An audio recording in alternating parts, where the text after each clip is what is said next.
बरसात की रात थी। बस की खिड़की से झरती बूंदों के पार आर्यन ने जंगलों से घिरे उस छोटे से गांव का नाम पढ़ा, देवलपुर। बस रुकी तो बस ड्राइवर ने मुस्कुराते हुए कहा, साहब, यहां कोई ज्यादा नहीं उतरता, सावन में तो बिल्कुल नहीं। आर्यन ने हल्की मुस्कान दी। मैं पुरातत्व विभाग से हूं, गांव के पुराने मंदिर पर रिसर्च करनी है। ड्राइवर ने सिर हिलाया। देवलपुर का मंदिर? फिर धीरे से बोला, ध्यान रखना, रात में वहां कोई नहीं जाता। आर्यन ने सोचा ग्रामीण अंधविश्वास होगा। वो उतरकर कीचड़ से भरे रास्ते पर चल पड़ा। गांव छोटा था, मिट्टी के घर, टिमटिमाते दिए और हवा में गीली मिट्टी की गंध। पर उस गंध के पीछे एक और चीज थी, कुछ बेचैनी सी। गांव के चौपाल पर कुछ बुजुर्ग बैठे थे। आर्यन ने नमस्ते किया और पूछा, देवलपुर मंदिर किधर है? एक बूढ़ा व्यक्ति बोला, मंदिर?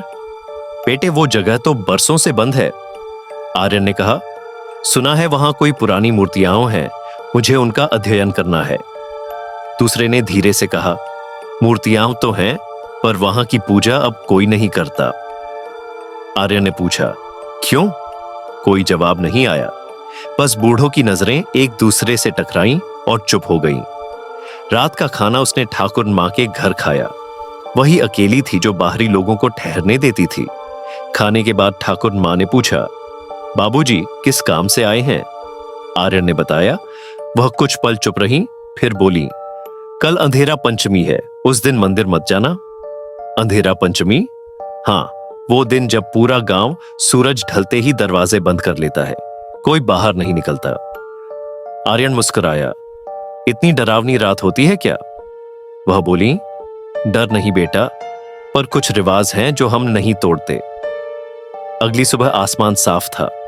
आर्यन कैमरा लेकर मंदिर की दिशा में निकल पड़ा। रास्ते में एक बच्चा मिला। गुड्डू, भैया मंदिर जा रहे हो? हाँ, रात को मत जाना वहां, बच्चे ने कहा। वो लोग आ जाते हैं। कौन लोग? बच्चा बस मुस्कुराकर भाग गया। मंदिर वाकई अद्भुत था। बेलों में लिपटा, आधा ढा हुआ, लेकिन भीतर की मूर्तियों पर लाल रंग के ताजा निशान थे, जैसे हाल में ही किसी ने पूजा की हो। आर्यन ने तस्वीरें लीं और देखा, दीवारों पर प्राचीन भाषा में कुछ लिखा था। उसने मोबाइल निकाला और स्कैन किया। कुछ शब्द पहचान में आए, पंचमी, अंधेरा, बलि। उसके रोंगटे खड़े हो गए। क्या यह वही रिवाज है जिसके बारे में सब चुप थे? शाम होने लगी। ठाकुर मां ने कहा, बाबूजी, अब अंदर रहिए, दरवाजे बंद कर लीजिए। पर जिज्ञासा ने आर्यन को रोक नहीं पाया। उसने कैमरा उठाया और चुपचाप घर से बाहर निकल पड़ा।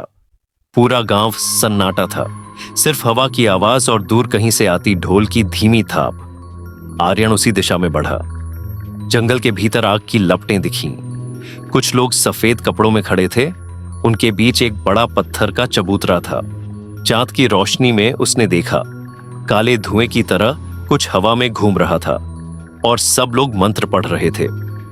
उनके बीच एक बुजुर्ग, वही जो चौपाल पर मिला था, सिर झुकाकर कुछ बोल रहा था।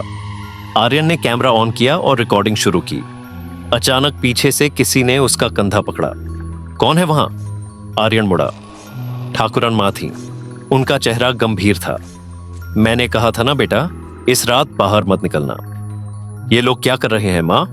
वह बोली, ये वो रिवाज है जो हमारी पीढ़ियां निभाती आई हैं, ताकि देवल शांत रहे। देवल, वो शक्ति जो कभी इस गांव की रक्षा करती थी, पर जब किसी ने उसकी मूर्ति तोड़ी, तब से हर अंधेरा पंचमी को हमें उसकी बलि देनी पड़ती है। आर्यन हक्का बक्का था। बलि किसकी? ठाकुर मां ने उसकी आंखों में देखा। हर साल कोई बाहरी जो गांव में उस दिन आता है। आर्यन के पैर जैसे जमीन में धंस गए। उसने पीछे देखा, सफेद कपड़ों वाले लोग अब उसकी दिशा में आ रहे थे। मां, ये क्या पागलपन है? वह भागने लगा। जंगल के बीच अंधेरा गहराने लगा। ढोल की आवाजें तेज हो गईं। वह गिरा, उठकर दौड़ा मंदिर की ओर। मंदिर में पहुंचकर उसने दरवाजा बंद किया। अंदर वही मूर्तियां और वही लाल निशान।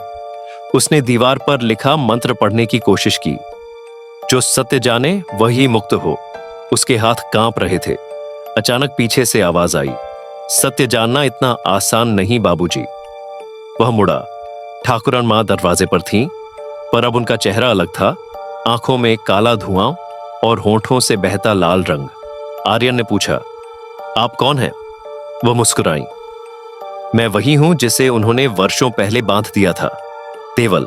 और तू वही है जो मुझे मुक्त करेगा। अचानक मंदिर हिलने लगा, दीवारें टूटने लगीं। आर्यन ने जैसे ही दरवाजे की ओर भागा, एक तेज रोशनी फैली। सुबह हुई तो गांव के लोग मंदिर पहुंचे। दीवारें टूटी थीं, पर कोई शरीर नहीं मिला। जहां मूर्ति थी वहां अब आर्यन का कैमरा पड़ा था, चालू हालत में। बूढ़े ने कैमरा उठाया, स्क्रीन पर रिकॉर्डिंग चल रही थी।